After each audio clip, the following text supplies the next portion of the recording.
All right, first and foremost, give all praise to the Most High God of Abraham, Isaac, and Jacob, and his son, the Hamashiach Yahushua. I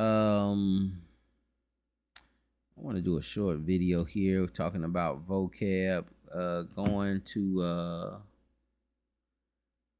to UK to debate these brothers here, and he's dealing with Isaiah 65.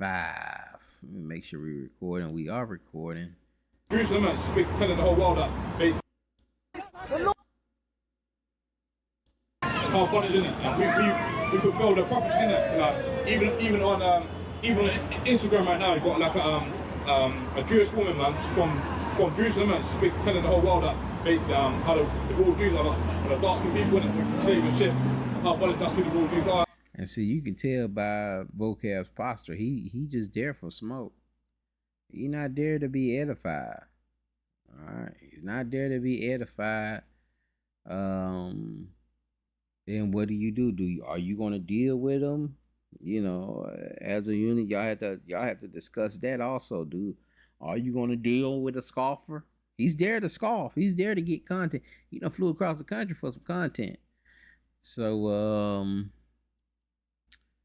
are you going to entertain it? And if you are going to entertain it, or you trying to get you some content off of it, you got to be prepared. Real Jews with one of these guys in Jerusalem right now. Not the Ashkenazi Jews, they're the fake Jews, in it. As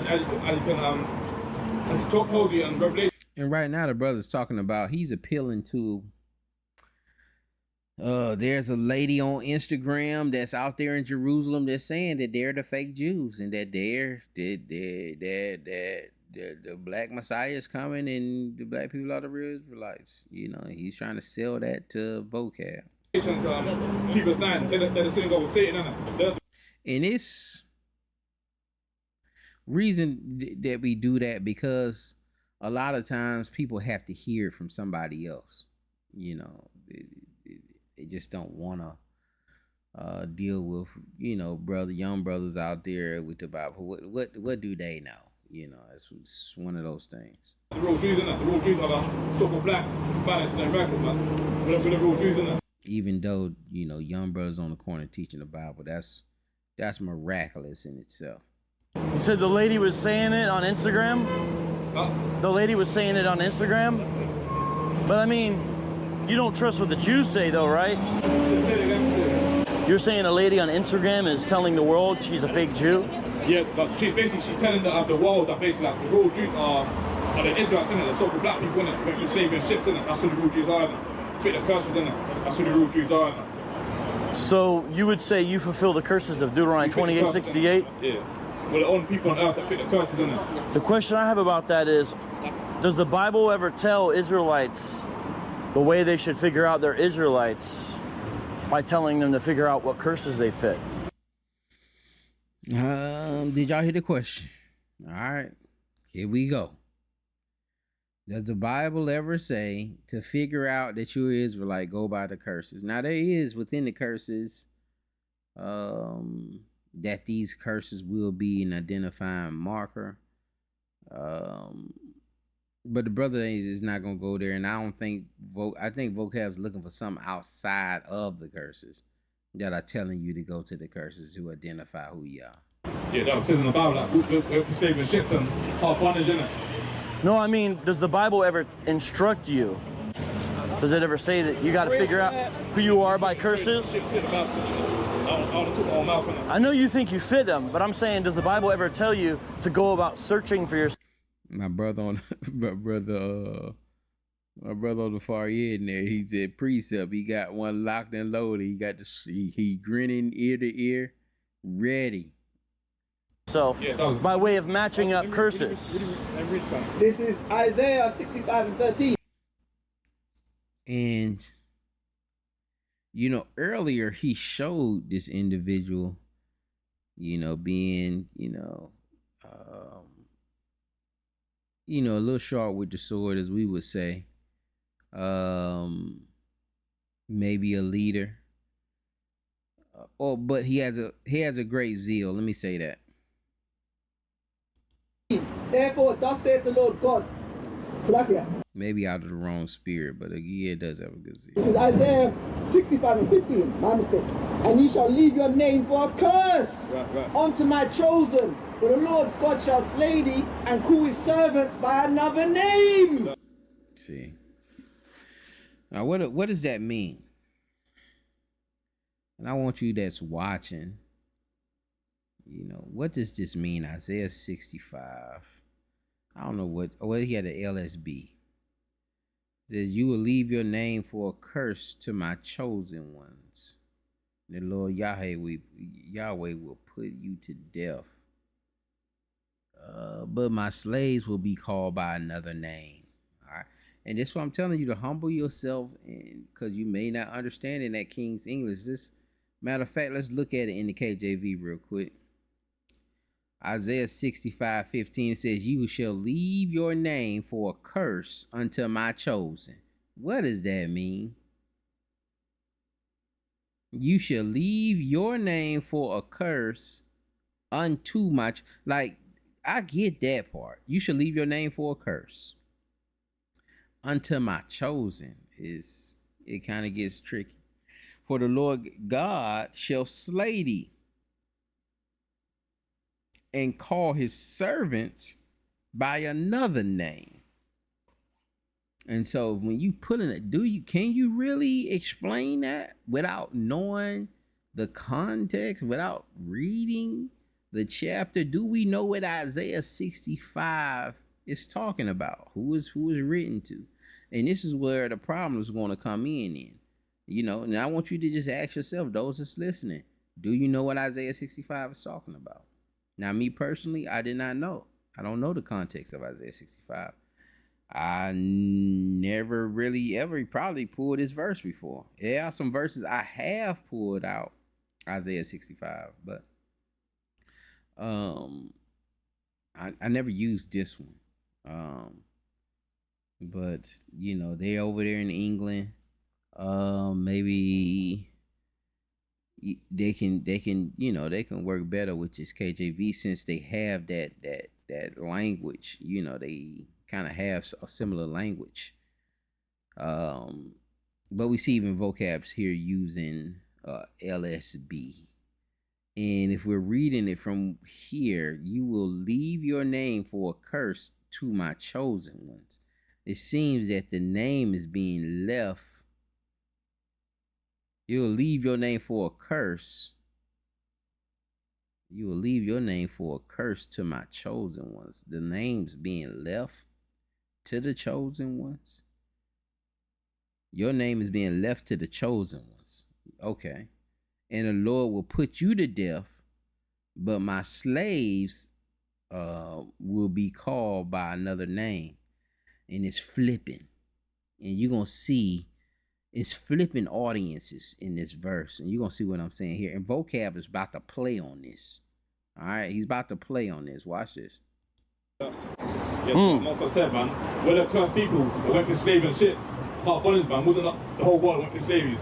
Only our people went for enslaving ships, innit? So like, we fit the curses, innit? Right. These Muslims, they don't fit the curses, man. These other nations don't. These Muslims, they don't fit the curse. That's their main thing out there, man. Speaker's Corner and all that, man. Them Muslims, they just stabbed a Christian out there. At the Speaker's Corner. You may not, those that's familiar with that. That's it's almost like a park, it seems like, where it's just it's large crowds. Imagine every camp, every Israelite camp, and out in one park, in every Muslim camp, in every Jehovah Witness group, in every Mormon group. It's a lot of ideology, a lot of theologies out there, and they are debating and setting up cameras and having these debates, and going back and forth with large crowds, and to the extent where people are getting killed, people are getting hurt. Going out there is dangerous. They don't fit the curses. Only our people fit the curses in that. Only our people fit the curse. All people can slave in ships. How bondage in it. So it says, my slaves will eat, but you will be hungry. Now, VOCAB is reading verse 13. The brother pulled verse 15, but he read 13 initially. But that was the wrong verse. He wanted to read 15. So now the brother is dealing with verse 15. And I'm gonna say this too. The brother who pulled the precept, it wasn't the speaker. The speaker did not pull this verse. Okay. The reader pulled this verse, so the reader really should be the one breaking this down. But it came back to the speaker, and the reader kind of threw that verse out there and got him out here in some water. So now VOCAB has gone up a couple verses and said, where it says, my slaves will eat, but you will be hungry. My slaves will drink, but you will be thirsty. Okay. And he's trying to say, well, it's two types of people here. Okay. You have the slaves, and then you have the you. Who is the you and who are the slaves? Because the slaves are eating, but the you is being starved out. The you is being destroyed. So let's let them continue. My slaves will drink, but you will be thirsty. Legacy Standard. You can use servants instead if you want. It's better to translate it as slaves. That's fine. But whatever. Slaves will be glad, but you will be put to shame. So who are the servants, and then who's the you in the passage? Reading about the verse 15. Yeah. So he said, man, we read 13. He's like, man, what verse is that? He said, man, we read 15. We want to break down 15. You talking about 13. And that's what I'm saying. We need to. That's why I'm doing this video. When we talking about the art of debate. You need to, for those pivotal verses that we're using, we need to know the context of the chapter. At least understand what's going on and who's the writer speaking to, what period it is, and just pretty much know what's going on in that chapter. You need to be familiar with it so you don't run into these issues. So now he's jumped up 2 verses, and he's questioned and saying, he's brought up a question saying, hey, well, who is the servant and who is the you? I'm starting at 13. It says, my servants will eat, but you will be hungry. So who are the servants that are eating? Who are the ones that are hungry? Is that with the servants with one of the slaves and ships in it? But it says, my slaves will eat, Slaves. but you will be hungry. Yeah. Just read the verse above it. You can use servants. That's fine. What verse is that? 65:13, right before what he read. So who are the servants, and then who's the you? Basically, what are the slaves in it? Okay, well, see, we so stuck on we the slaves, that we not even dealing with what was being said. No, we the slaves. And so it's saying that the slaves or the servants, like the KJV says, the servants, okay, servant slaves can be interchanged, just like, but it kind of could have gave him a little more,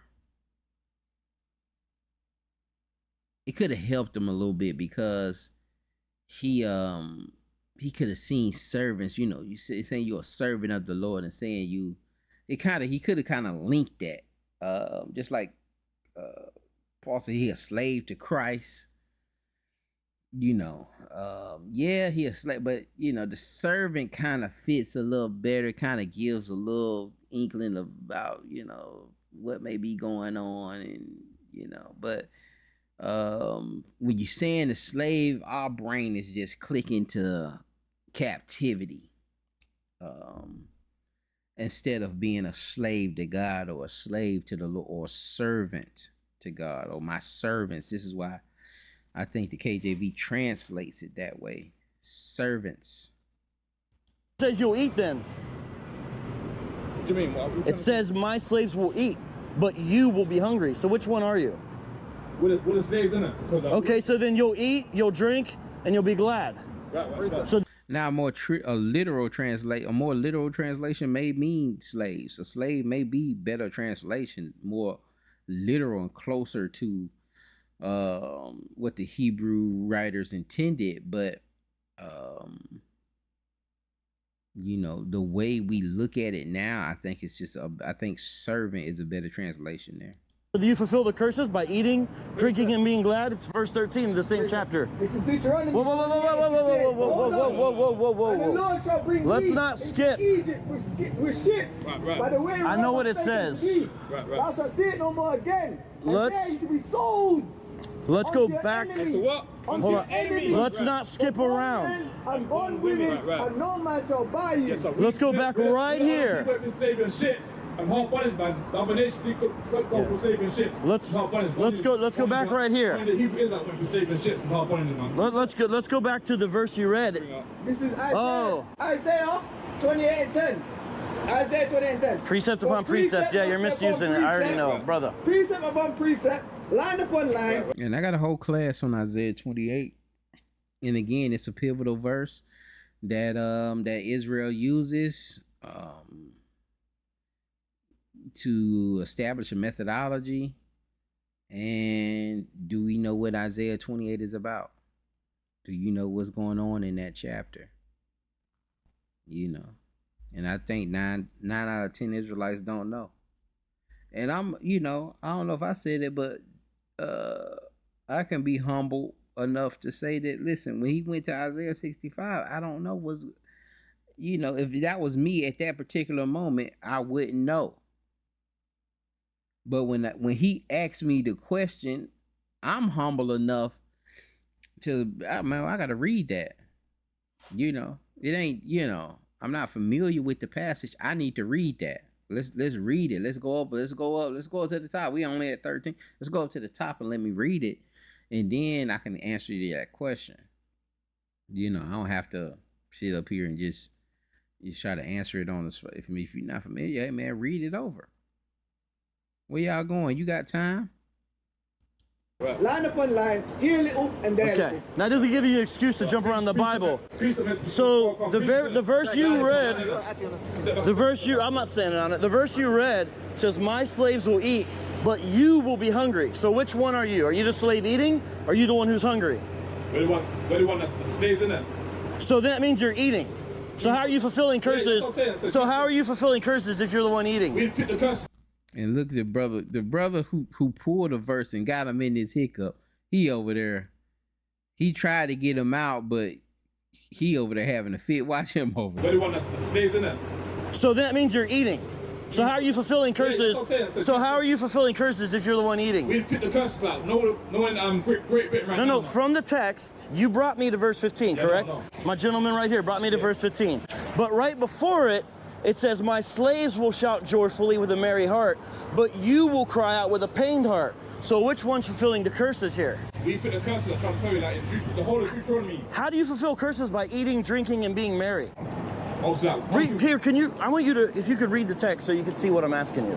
Because I don't think you're familiar with the verses he just read. Which one? In there, you should have read the whole verse. You should have read all of it. Just to make sure you know and understand what's going on. Are you in this text? with the slaves in it. So that means you're eating, drinking, and being merry. that's what I said, yeah. So how are you fulfilling So you eating, drinking, and being merry. You the servants. curses by eating, drinking, and being merry? Hold on. You're the slaves.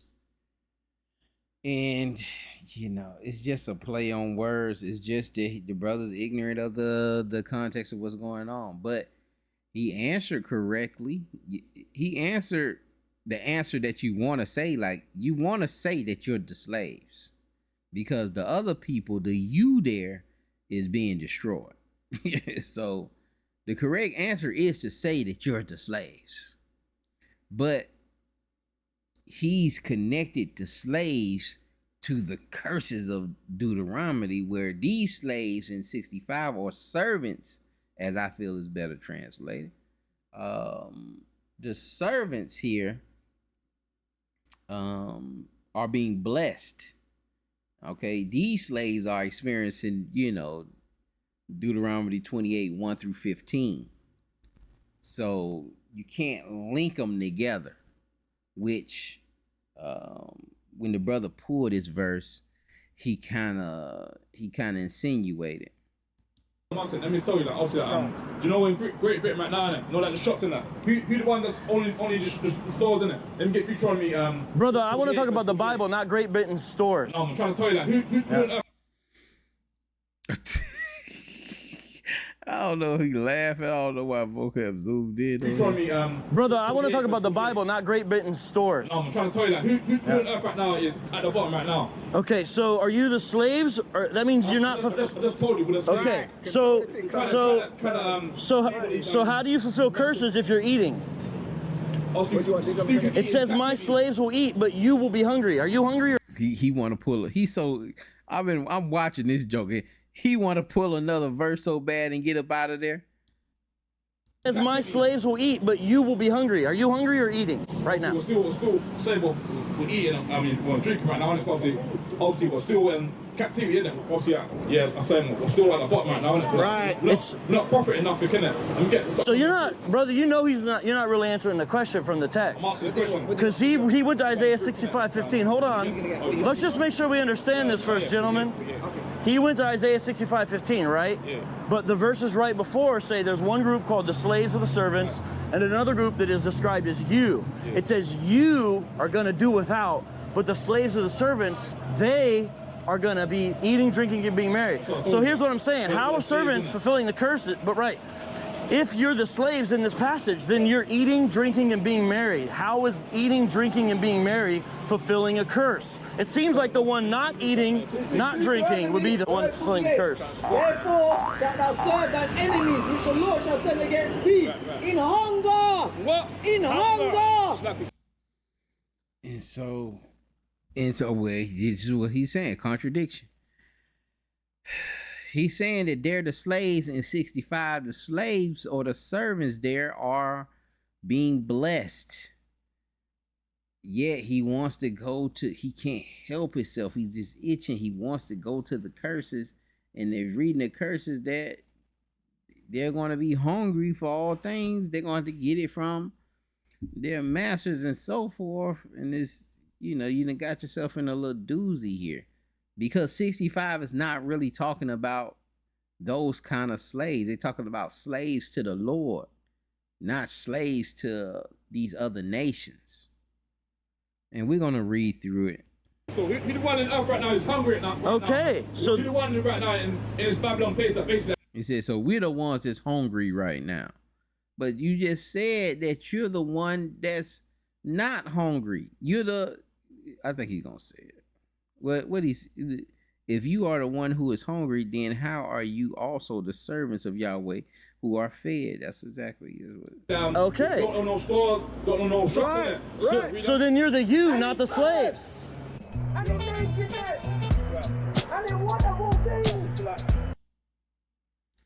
So let's go here and look and see where they got themselves in a little doozy there.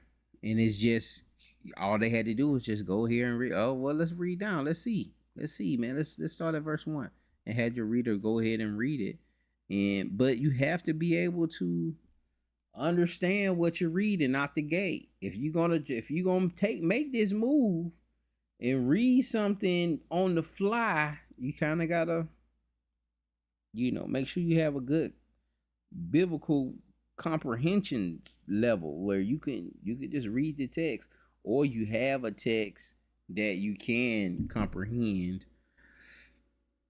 or a translation that you can comprehend a little better, that you can read things on the fly like that. You see vocabs using a LSB version there. It look like it got a names Bible almost. Anyway, let's start at verse 1 in Isaiah 65. It says, I sought of them that asked not of me. I am found of them that sought me not.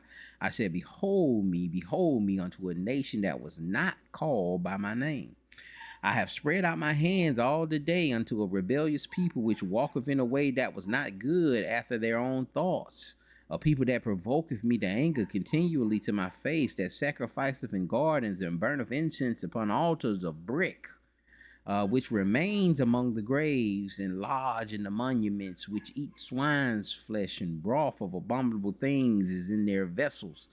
I looked into that the remains, which remain among the graves. You know, these jokers dealing with man, dealing with the dead people, and you know, almost like that Dead to Dead type stuff. But I think I had a class called spiritual necromancy, or what was it? It's something like that, when you love the dead, or jokers be doing sinful things with the dead. Anyway, which eats swine flesh, broth of abominable things. Of course, we can clearly see what that is. We know what it is: to sacrifice in the gardens and burning incense upon these altars of brick, to these other gods. And then watch this, verse 5, which say, stand by thyself, come not near me. See, these people are saying this. All right, those who are eating abominable things, eating the swine flesh, saying, I am holier than thou, operating in complete hypocrisy. Okay. Stand by thyself, come not near to me, for I am holier than thou.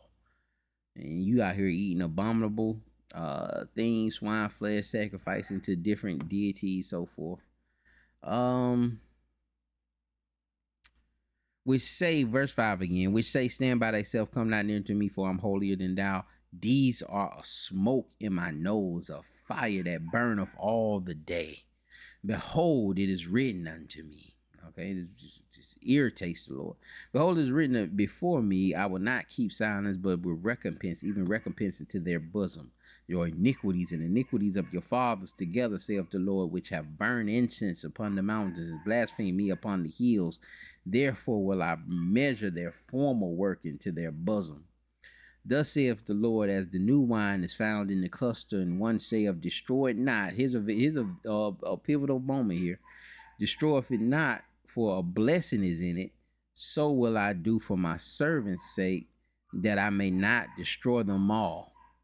So you see here, the new wine is found in the cluster, and one saith, destroy it not, for a blessing is in it.